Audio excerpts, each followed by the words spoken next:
Allô, bonjour à tous et bienvenue sur videobourse.fr. Donc c'est pas facile aujourd'hui parce que j'ai cassé mon micro, donc j'ai utilisé le micro de l'ordinateur portable qui est vraiment naze. Je vais amplifier le son, on va voir ce que ça donne, puis j'espère pouvoir faire mon analyse. Donc aujourd'hui, on va toujours s'intéresser à l'euro-dollar comme tous les jours. On était le mercredi 21 décembre 2011. Donc j'ai pris mon bénéfice hier sur ma position à la vente, donc je suis désormais en dehors du marché. Aujourd'hui on a une journée assez intéressante. Donc, si en journalier on voit qu'il y a eu du mouvement, une tentative des acheteurs de prendre en main ce marché, tentative qui a été un échec, puisqu'on a une grande ombre haussière et que finalement les vendeurs ont repris en main ce marché.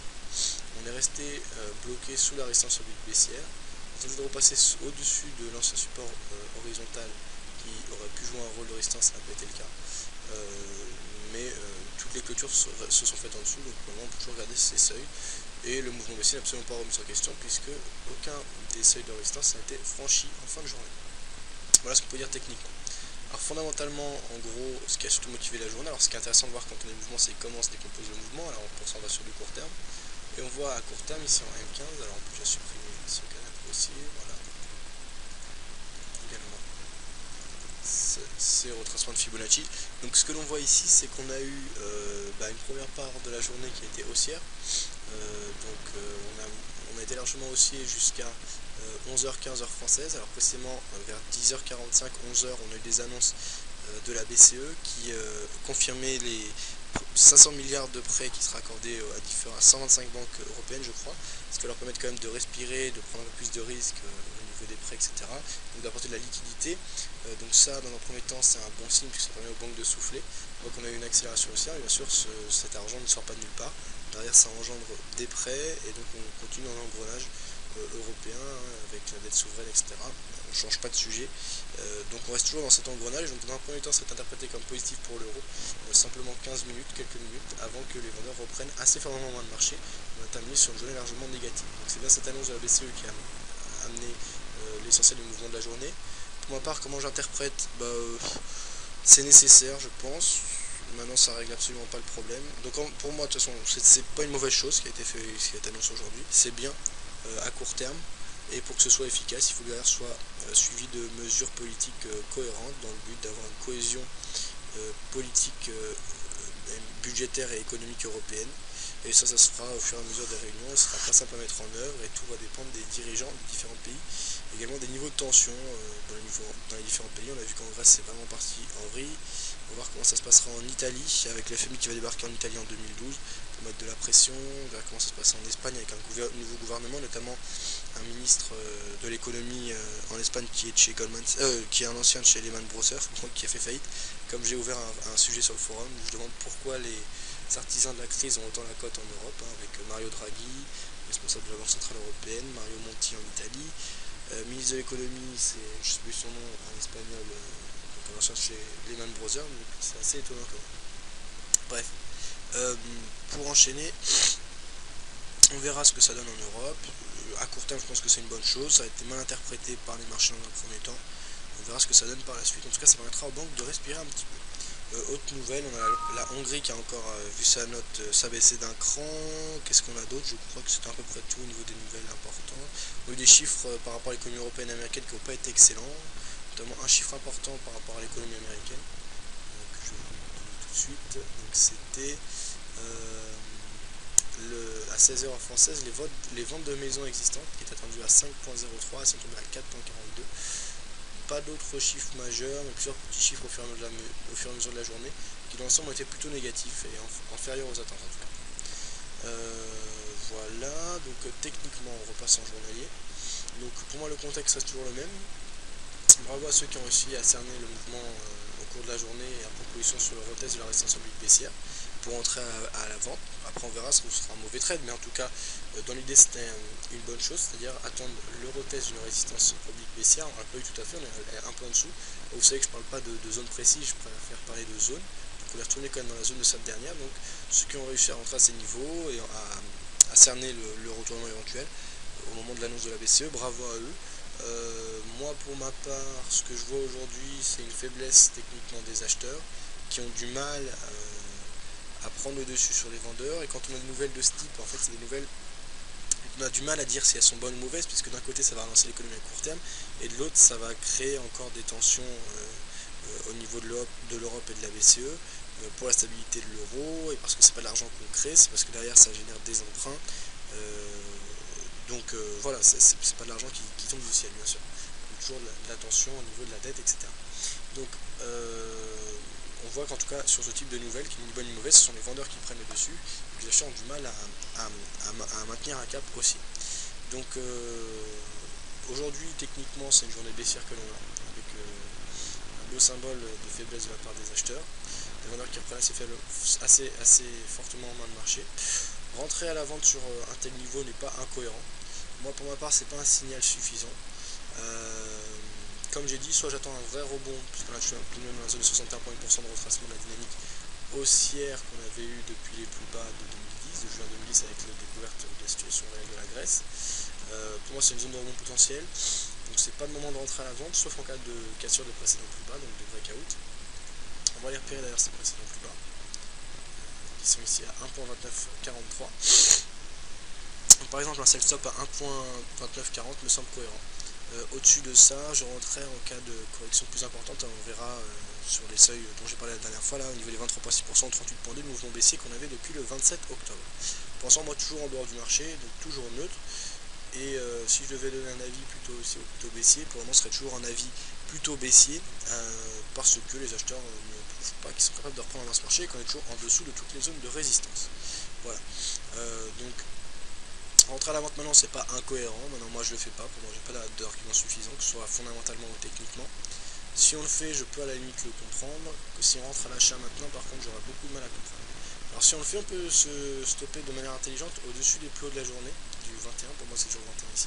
Donc au-dessus du 1.3198, ça me semble être un niveau cohérent et techniquement justifiable, ou autrement au-dessus de la résistance oblique baissière tracée en noir sur mon graphe, donc résistance oblique baissière moyen terme qu'on observe depuis les plus hauts du 27 octobre. Alors on passe en H1, donc en H1 on est toujours dans le canal de correction dont on parlait hier, donc c'est-à-dire toujours sur une dynamique de fond qui est baissière, mais sur une dynamique court terme qui est haussière. Alors aujourd'hui, je l'ai représenté ce drapeau en bleu avec une résistance et un support. Aujourd'hui on est resté dans ce canal, on allait tester la zone de résistance, on a échoué sur cette dernière, et les vendeurs ont repris assez fermement le marché, puisqu'on a rallié ensuite la zone de support oblique haussière. Pas grand changement, si ce n'est que voilà, les acheteurs ont fait ce qu'ils avaient à faire, on reste sur des plus hauts de plus en plus hauts, des plus bas de plus en plus hauts, donc toujours sur une phase de correction. À court terme, ce sont donc les acheteurs qui tiennent en main de marché, en gardant à l'esprit que la dynamique de fond reste baissière. Comme je l'ai dit, en cas de cassure du support oblique haussier, on peut avoir un point d'entrée intéressant à la vente, et c'est cohérent de rentrer, rentrer à la vente sur la cassure d'un drapeau. Ça permet d'être dans la tendance et de rentrer sur un niveau de rebond, même s'il n'est pas forcément très élevé par rapport au précédent plus bas. Alors moi, pour ma part, vu que j'ai pas beaucoup de temps, je ne peux pas être devant mon écran toute la journée, je préfère placer un sell stop sous les précédents plus bas, ça me permet de le placer, puisque c'est en dessous d'un support horizontal, sans ensuite me soucier. Mais si j'ai devant mon écran et que j'arrive à cerner la cassure du support oblique haussier, je préfère prendre ce signal que le breakout. Parce que pour moi ce sera un signal assez fort et intéressant à trader, et ce support oblique haussier me semble tout à fait valide. Pour des arguments éventuels haussiers, je n'ai pas d'argument pour le moment, puisque les achats ont été trop faits pour maintenir le cap au sein de sa journée, on est toujours au-dessous de toute zone de résistance. Donc à part ceux qui ont vraiment des arguments béton, qui ont l'habitude de prendre des approches contrariantes en se protégeant sous les précédents plus bas, c'est vrai que si on pense qu'on peut corriger largement, par exemple travailler les 23 points sur les 38.2, ce sera à ce moment-là un retour vers les 1.3440. Les cours des 1.3044 avec un stop loss sous les plus bas qui ont été marqués le 14, donc à 1.2940 par exemple, ça permet d'avoir un ratio gain-perte tout à fait cohérent et intéressant pour une prise de position contre la tendance, donc une prise de position contre la tendance. Maintenant ça n'est pas mon cas, voilà, juste simplement ce qui est jouable. Voilà, s'il y en a qui prennent des positions à la vente, comme je dis, c'est pas incohérent. Maintenant moi j'attendrai des signaux plus forts, et le stop loss soit au-dessus des précédents plus hauts de la journée me semble cohérent. À court terme, ici en M15, on voit comment s'est décomposé le mouvement de la journée, on se rend compte que, comme bien souvent, il n'y a pas 50 000 événements qui font bouger les marchés, beaucoup de temps c'est simplement de l'hésitation, et le gros des mouvements se passe en quelques instants quand on a des vraies informations qui tombent, des vrais mouvements de marché, des précipitations. On se rappelle que c'est généré par les lois de l'offre et la demande, donc forcément quand il y a beaucoup de mouvements, eh bien, on a besoin d'accélération, et en général ça ne dure pas 107 ans. Et donc on voit dans ce cas précis que ça a été déclenché par la décision de la BCE, que dans un premier temps ça a eu un impact positif comme je l'ai dit, et qu'on était assez haussier tout au long de la journée, donc ça avait été anticipé à la hausse, et que finalement les investisseurs ont considéré que c'était une nouvelle plutôt mauvaise pour l'euro. On a eu une accélération baissière assez violente, on a même terminé plus bas que l'ouverture. L'essentiel du mouvement s'est donc fait entre 11h15 et 14h15 heure française, donc sur 3 heures. Le reste du temps on a pas mal stagné. Donc, dans un premier temps par contre on avait accéléré assez fortement à la hausse sur l'euro dollar. Alors moi je ne regrette absolument pas d'être sorti de ma position. On verra comment ça se passe par la suite. À court terme, qu'est-ce qu'on peut repérer rapidement? On est sur une dynamique baissière avec des plus hauts de plus en plus bas. On voit qu'on a cassé à la hausse la résistance oblique baissière, donc ce qui veut dire que le mouvement c'est un mouvement intraday, qu'en fin de journée on est sur une phase de consolidation et non pas de correction, puisqu'on voit on va pas dire qu'on l'a cassé, on va dire qu'on est sorti de la zone de résistance oblique baissière, donc du canal baissier dans lequel on était pris aujourd'hui, que l'essentiel du mouvement s'est fait en un seul coup, ce qui veut dire qu'on n'a pas eu une tendance avec des plus bas de plus en plus bas, des plus en plus bas, etc. Donc c'est vraiment impulsé par un mouvement, il faut se méfier de ça parce que ça peut être simplement un bruit de marché. Maintenant les investisseurs ont digéré la nouvelle, on verra demain comment c'est interprété. Donc soit effectivement on pense que c'est une mauvaise nouvelle et que la BCE ne fait que s'enfoncer dans le cercle vicieux, soit on pense que c'est une bonne chose de fait et que c'est simplement de l'oxygène et que derrière il faut que ça soit suivi par des décisions politiques concrètes, plus concrètes au niveau européen. Moi c'est ce que je pense. Donc je pense pas que ce soit quelque chose de mauvais, je pense que c'est plutôt bon pour l'euro à court terme, il faut que ce soit suivi derrière. Donc pour moi plutôt haussier mais pas folichon non plus, quoi. Quelque chose d'assez contenu. Donc pour ça j'ai pas de volonté de prendre des positions à l'achat dans ce contexte de marché. Si on casse à la baisse le support oblique haussier, on a ici en noir, pourquoi pas prendre une position à la vente, étant donné la force du mouvement qu'on a vu aujourd'hui, on peut avoir une poursuite de mouvement assez violente. C'est toujours dans la même idée, jouer les breakouts et les signaux de cassure dans sens de la tendance de fond, puisque l'Europe est sous tension et qu'en cas de mauvaise nouvelle ou en cas de mauvaise décision ou en cas de panique ou d'événement particulier, je pense que ça peut partir assez violemment. Donc c'est toujours dans ce même esprit que je me concentre sur des signaux baissiers. Voilà ce que je pouvais dire à court terme. On va repérer rapidement les plus hauts et plus bas de la journée. Voilà, donc c'est une journée volatile. Alors, on a des plus hauts ici. Donc les plus hauts ils ont été marqués à 11h, 15h française à 1.3197 et les plus bas ont été marqués à 16h française à 1.3023. Donc voilà, quand même on est sur du 150, plus de 150 pips de variation sur la journée, donc c'est quand même une journée volatile. Un petit coup d'œil aux indices pour voir si on a eu les mêmes répercussions. Donc aux États-Unis,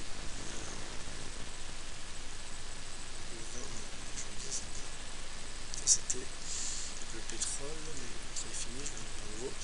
Donc ça c'est le Nasdaq, donc on a une journée volatile et baissière dans l'ensemble. C'est même pas le même visage que l'euro, on voit qu'il y a eu plus d'hésitation avec des ombres importantes de part et d'autre. Si on passe sur du court terme, voilà, on voit qu'on est vraiment plusieurs phases dans la journée, mais que dans l'ensemble le marché a été dirigé par les mêmes nouvelles. Donc tous les yeux étaient rivés vers la BCE. Alors, au niveau du CAC qu'on a ici, en journalier, on a le même type de nouvelles, mais a priori c'est moins volatile que sur les marchés US. Je vais essayer de la nouvelle, ça peut apporter également de la volatilité. Voilà, 11h, 15h française, donc tous les yeux rivés sur la BCE. On voit qu'en fin de journée, ça panique pas trop non plus, et qu'on a des acheteurs qui commencent à revenir, donc je pense pas que ça soit forcément une mauvaise nouvelle. On va jeter un petit coup d'œil à l'or, rapidement. L'or qui baisse légèrement aujourd'hui, l'or qui a mené le même mouvement, qui joue toujours son rôle d'actif à risque plutôt que de valeur refuge, avec une grande onde boursière, donc exactement ce qu'on a eu sur l'euro, ou par exemple sur les marchés actions. Quant à l'argent... Alors pardon, ça c'était le GBP USD, je me suis trompé d'une cale.